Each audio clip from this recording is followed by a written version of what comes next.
Hello, subscribers, and welcome to your first piano lesson.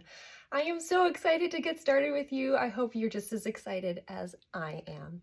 So, a little bit about what we're going to be doing today. I'm going to start by just kind of introducing you to the instrument, how it works, some of the basics like that. Then we will cover naming the white notes on the piano and finding your way around the different notes. And then we're going to get started learning the twinkles. Now, regardless of how old you are, the twinkles are actually really good to get started with because A, most people know how Twinkle Little Star sounds. And so when you're learning and you're practicing, it's good to know, are you playing it correctly? Are you, playing the right note? So it's very helpful to start with something that you know in terms of the melody. Secondly, you can do a lot just with the melody. We're going to be able to play in unison with the hands an octave or two apart. We're going to then progress to getting the left hand to play chords and things called Albertis, which is just different arrangements of the notes. So there's a lot that you can actually do in terms of building up challenges for yourself just with a single melody. So that's the plan for today. And without further ado, let's get started.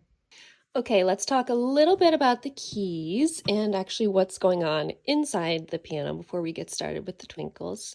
So we have 88 keys on the keyboard. Some of them are white and some of them are black. You'll notice that the white ones are kind of difficult to tell apart. We actually really wouldn't know where we are on the keyboard if we didn't have the black notes. The black notes are the ones that are divided into groups, and we kind of use them to find our way around the keyboard. The black notes are organized into groups of 2 and 3. The only difference is actually all the way at the beginning of the keyboard, there's one lone black note on its own. But all the rest of the black notes are grouped in 2 or 3, and that's how we kind of get our bearings finding our way around. Now, what happens when you play a note? I'm going to see if I can zoom in here. If you can see inside my keyboard, and pardon for the dust, but it's impossible when you have pets to keep dust totally away. So when you play a note, you'll see these things come up. Now, I'm actually not putting the notes all the way down, but you'll see these are called hammers. Kind of makes sense, right? Because what it actually does is the hammer comes up and hits the strings. That's what makes the sound on the piano. When you let go, the sound stops.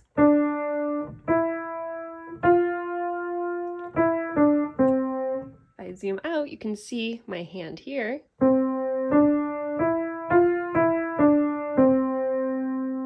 Okay, so each note actually has multiple strings to it, and we'll talk about that in a later video, but that's the basic mechanics here.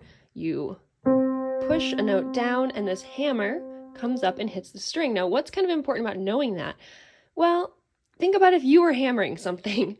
If I were holding a nail here and I were hammering, if I missed the nail and I hit my finger, but luckily I wasn't hitting the hammer very hard or hitting the nail very hard, it hopefully wouldn't hurt too badly. If I were really hitting the hammer hard and I missed the nail and I hit myself, that would be very painful, right? The point is how hard or how soft you hit a note translates to how hard or how soft the hammer hits the string. That's how we get what we call dynamics, louds and softs. So for example, I'm just going to play middle C very softly. When I play softly, the hammer goes relatively slowly to the string. Now, if I play louder, the hammer hits the string with more force and faster. Okay, that's a good introduction. We're going to transition now to our notes on the keyboard, and then we're going to talk about how to get started with your twinkles. Okay, so as you can see, the keys are either black or white. The white keys we kind of have all across the board, and then we have these black notes that are actually organized into groups. We can use these groupings to actually help us find our way with the white keys. So around the 2 black notes, you always get 3 white notes that are C, D, and E. The only difference in different parts of the piano are just that the notes will be higher or lower. So here you have your 2 black notes, C, D, E. C, D, E. A really good practice your first couple of weeks is to just pick one note and try to find all of them on the keyboard. So if you wanted to try to find all of the D's, you would look for your 2 black notes and then find D in the middle. You can keep going all the way up and down. The 3 black notes have the white keys F, G, A, and B. And again, that's the same anywhere on the keyboard. So another group of 3 black notes would still be surrounded by F, G, A, and B. Just as you sort of tested yourself with the 2 black notes looking for D, you could do the same thing with the 3 black notes looking for one of the notes around those. Okay, so now you know that we have C, D, E, F, G, A, and B. Once we get to B, we get a C again. So our piano alphabet, as it were, is made up of letters from A through G. We don't have any letters like we don't have any letters like H or J or K, so we have just 7 different letters to keep track of here. All right, now that you know how to find all of the different white keys on the piano, let's talk about getting set up for your twinkles. Middle C is the 4th C on the piano. So from the very left part of the keyboard, I also want to say there's only one exception to the groupings of the black notes. That's the very first black note on the keyboard. It's by itself. So a nice way to remember the notes here before you get the 2 black notes are that you can it's the beginning of the alphabet. So we have A and B here, and then you get your 2 black notes with your C, D, and E. So middle C is the 4th C on the piano. We have C1, C2, C3, and then our middle C, C4. For your twinkles, we're going to have your hands set up. Your left hand is going to be set up on C3, and your right hand is going to be set up on C5. So let's take a look at the right hand first. I will zoom in here. Okay. We're going to use our thumb on C. And you've probably heard the tune of Twinkle Twinkle before, but we'll go through it pretty slowly. So you're going to have 2 thumbs. And you see actually, when I'm playing, first of all, my fingers are nice and curved. Call them rainbow fingers as opposed to hot dog fingers. And when I'm playing my thumb, I'm actually lifting it and pushing it down. So from the side, it kind of looks like that. Rather than dropping my whole hand. You want to try to use your fingers as individual levers, basically. So you have 2 thumbs. Now, what's going to happen, we're actually going to go to the note that your pinky falls on naturally, but we're going to use our forefinger. In piano, we number our fingers with the thumbs being 1, 2, 3, 4, pinkies are 5. So we're going to go from our 2 thumbs up to your forefinger on G. C, C, G, G. The reason we need our forefinger is so that our pinky will be free after that. So far we have 2 thumbs, 2 forefingers, and 2 pinkies. Now we end the phrase with a long forefinger. Let's try that one more time.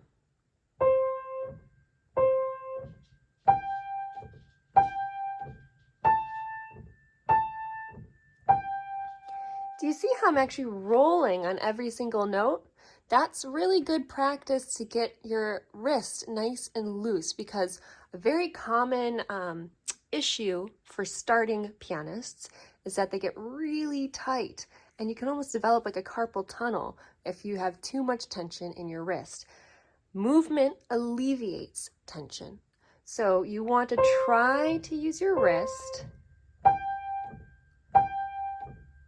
by pushing up on every single note.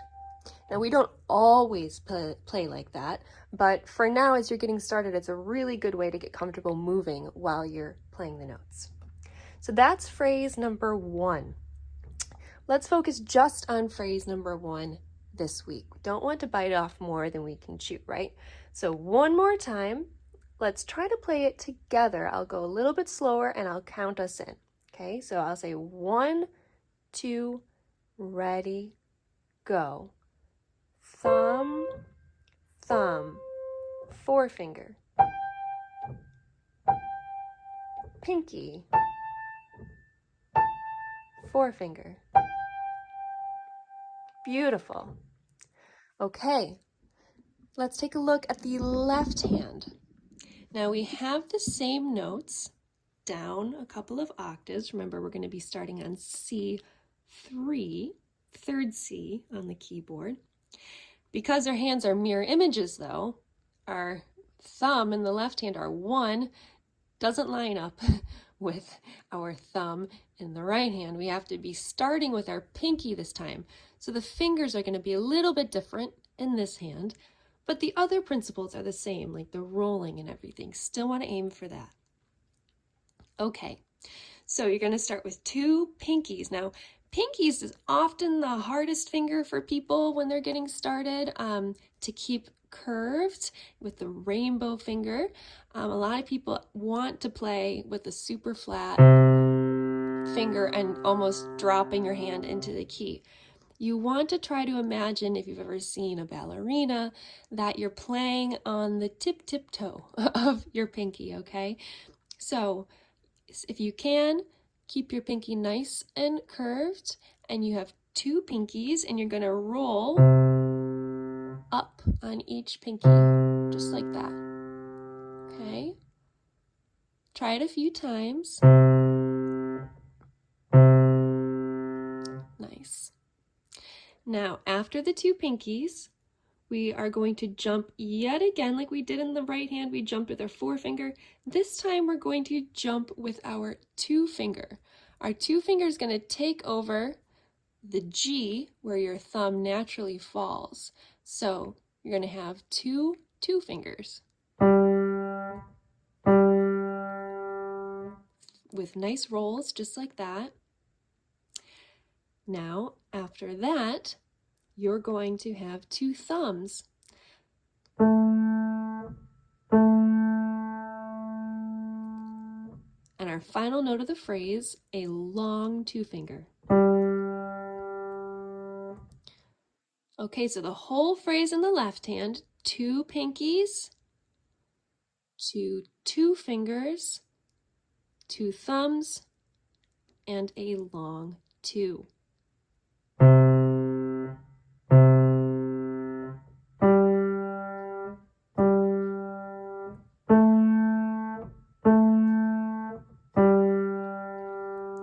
Okay, now that's probably a good amount for your first week, depending again, how quickly this gets comfortable for you.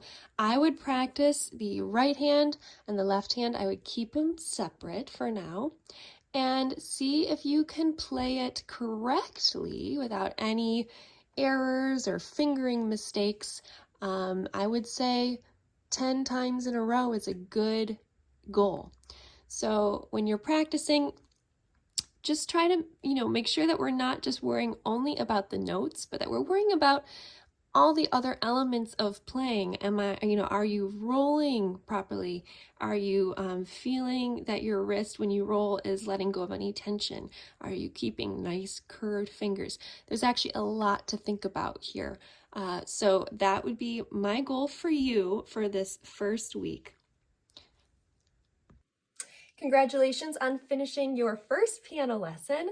Very excited for you, and let's talk a little bit about how to practice this week.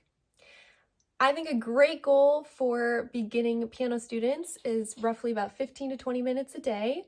I would start off with a little warm-up, and for this week, I would give yourself the task each day of trying to find certain notes on the piano. So maybe day 1, you'd ask yourself to find all of the C's. Day 2, all of the F's. And see, if you can eventually get to the point where you don't have to count up from the bottom of the 2 black notes or the bottom of the 3 black notes, where you can get to the point where you actually just know by rote where all the white keys are. It's going to be really, really helpful going forward. So I would do that as the warm-up. And then I would spend about 5 to 7 minutes on each hand working on the first phrase of Twinkle. Now, feel free to not just dive into the phrase itself, but to focus individually on some of the different elements. For example, the rolling often feels really strange to people at first, so maybe just work on the rolling on its own. Just, picking notes and just doing it a few times. See, how far feels good and how far feels weird. Just kind of try to get more comfortable with each part of the technique. Try a different note then. Or practice, if you're having trouble with the fingering, just practice going between the first couple of notes where you have that big jump. And then once you get comfortable with the notes, try to add in the rolls a little bit more. So again, you don't feel like you have to just dive into the phrase. You can break it into little bits and work on each individual element. So the elements that we've really talked about are obviously the notes themselves, the fingering, and the rolling of the wrist. Then once you feel pretty comfortable, you want to try to play through the whole phrase collectively. And see if you can do it while in control of all of those elements still. Not playing any wrong notes, not with your wrist getting stiff or anything like that, and using the correct fingering. If you can do that 5, 6, 7 times in a row, that's excellent. That's a really, really good start. So again, I would do that for each hand. 5 to 7 minutes would probably be how much it takes you in terms of time. And that plus the warm-up in the beginning adds up to about 15 or 20 minutes a day. So that's how I would go forward for this week. If you have a little bit of a background or if this isn't too difficult for you, you can go forward to the next set of videos, but I would just advise a word of caution about pushing yourself too far too fast. Piano is both a physical and a mental challenge. So we have a lot of integrating that's going on when you're learning something new. And I think it's much, much better not to bite off more than you can chew and to be sure that you are progressing with control. And if you have control, that's going to bring you confidence as a player, which is, I can't even overstate how important it is to feel confident as a player, and that your successes are the result of your control and not a result of just like a fluke or luck, right? So This is not a this is not a like running race or anything like that. You are not competing with anyone. You are just trying to give yourself the best chance at success. So take as much time as you need to feel like you've mastered each one of these steps. And with that, I'll bid you farewell for this week, and I'll see you at our next lesson.